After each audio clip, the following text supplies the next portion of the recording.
All right, so we're going to talk about the steps to setting goals. So let's review. What is a goal? What is a goal? Something you look forward to do. Yeah, something you look forward to do. Something that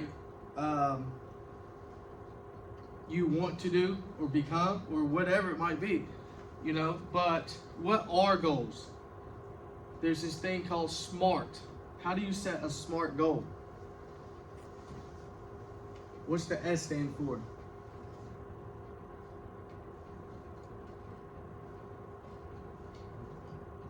So S, it stands for what?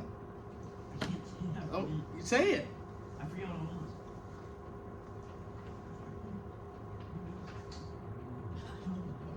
You look it up. Listen, this is for you guys. We can go back, but I want you guys to really understand. So, SMART goal. Specific. You have to understand that it's got to be specific, to the point, precise. The M stands for measurable. Okay, something you can measure and look back to say, okay, this is what I've done, this is how I did it, this is the number on, or qualitative, measurable. You know, A, it means to be achievable, that it can be achievable, something that you can do, something that is within your parameters that you can obtain. You know, realistic, being real with ourselves, making sure that, you know, we're not being unrealistic about what we want or how to accomplish these things. And then T is timely. We have to make sure that it is within the time frame that we put on it. You can't just say, I want to do this. Say, I want to do this by this time. Okay? So that's what goals are. That is a goal for us, and that's how we need to start writing our goals. So how to set these goals? The first one is to identify them. All right? So identify them. What would be some goals that you wanted for yourself? Connor?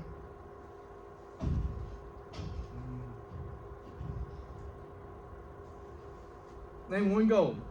I don't care what it is. Finish school. Great. It's a good goal. Okay? So you identified that goal. That's what identifying is.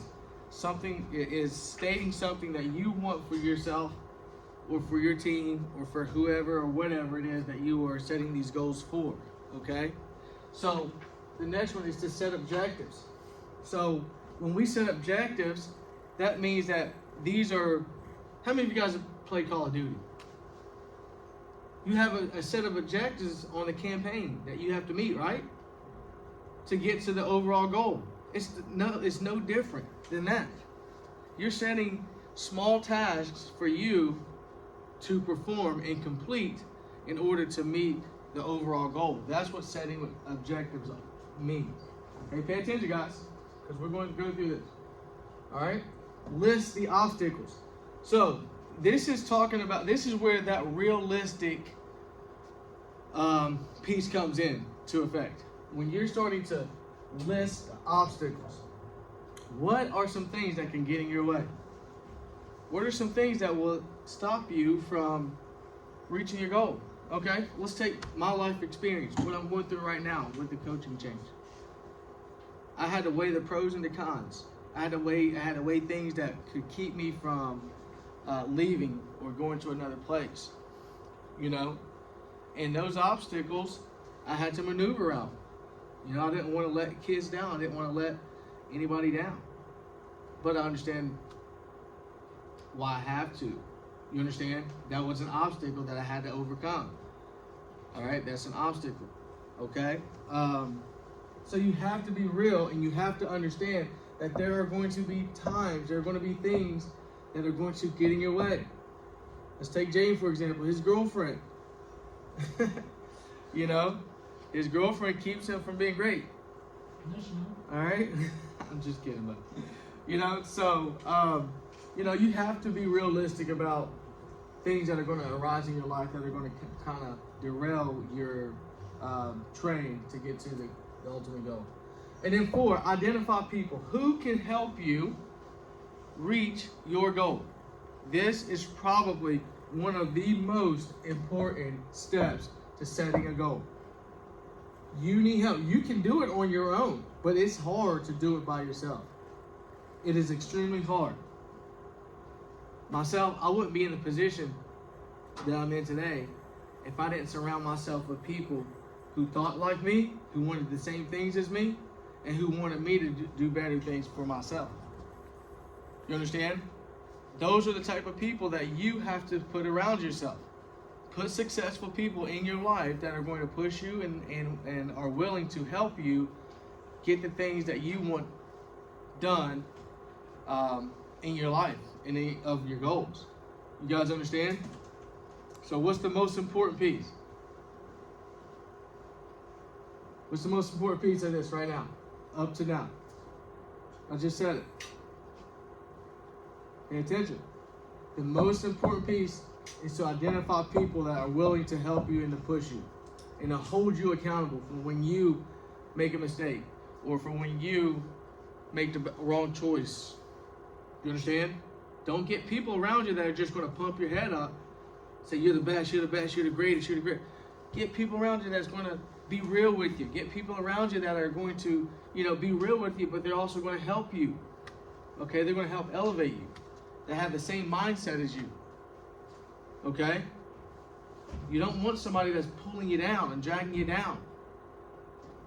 And how can people do that? They can complain. They can,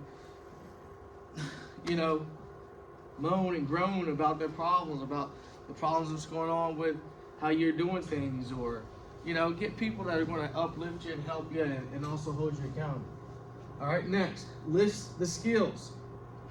So what skills do you have to meet that goal? What skill do you have to run a successful farm and a business on your farm? What skills do you have, Jay, to do that? Very aware. Okay, awareness has to. What about you when running the shop? What skills do you have to have? Be handy. Yeah, be knowledgeable of the tools that you're using, right? What about you, James? You work on cars and stuff too. What do you think? What are some skills that you have to have?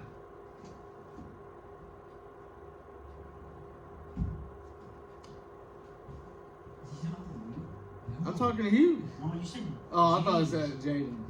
My bad, Connor. What are some skills? You know what you're doing. Yeah, you have to be knowledgeable. Yeah, of course. Okay, so those are skills that you guys will have to have. And list those skills. But the skill has to be related to the goal. You understand? I can't, like if I'm a chef, okay, I can't name a skill that is for a skateboarder as a chef. You know what I mean? It has to match. Okay, it has to match to what the goal is. All right. So and then next, develop a plan. Plan of action is always a great way to do it. A lot of people don't do this. You know what I mean? They just say that they just state their goal and they go about doing it. But if you have a plan that you feel is solid and that you can follow, you're going to follow that plan until you reach the goal. You may have to change it a little bit. You may have to readjust your short-term goals a little bit, but you still have a plan that you can follow. Okay? And then the last is list your pros. List the pros. So list the benefits of reaching that goal. What is your life going to be like after you reach that goal? What are some benefits of you reaching that goal? Are you going to be rich? Are you going to have, I don't know, whatever it might be, just list those benefits. Okay? So there's this story that I'll read. We won't really get into it. Pay attention because this is pretty cool. So strength does not come from winning. Your struggles develop your strengths. So always remember that, Jaden. You don't have to win all the time. You don't have to do the right thing all the time, or you don't have to, you don't have to always be on top all the time. Sometimes you're going to go through struggles. Sometimes you gotta do things that you don't want to do, or climb your way out of a valley to get on top of the mountain. All right. So always remember that. Okay. So I'll let you guys get back to work, and